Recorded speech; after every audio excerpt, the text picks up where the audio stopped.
Hello. So ഇന്ന് ഇവിടെ ചെയ്യാൻ പോകുന്നത് pineapple pulissery. If you don't like pineapple, you can add nice ripe mangoes too. Okay.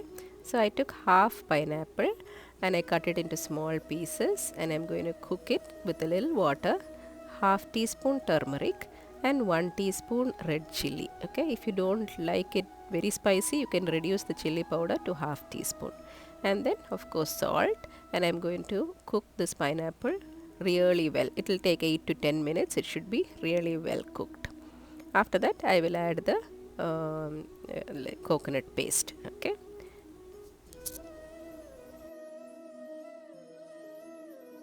For the coconut paste I am using half cup coconut, then some 1 teaspoon cumin seeds, and then 4 green chilies. If you want, you can add mustard seeds, half teaspoon mustard too. Some people do it. I don't add that.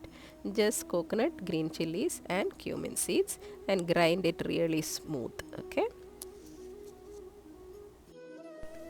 And then when the pineapples are really well cooked, I'm going to add the coconut paste to this, and I'm going to cook it again for 5-6 minutes on low flame. Okay.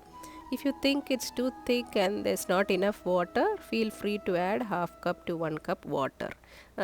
The consistency for this dish is almost like sambar. Okay, not very thin or not very thick. So feel free to add water if you need, and then cook it on low flame for another 5-6 minutes.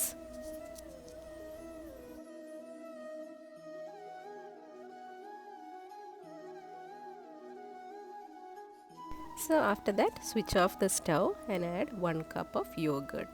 Make sure you beat the yogurt really well so there are no lumps and everything, and make sure the stove is switched off before you add the yogurt. And there you have it, yummy yummy pineapple pulisery. It has a tanginess, it has some spice, and it's really good with some hot rice. We have to do some tadka for this finally.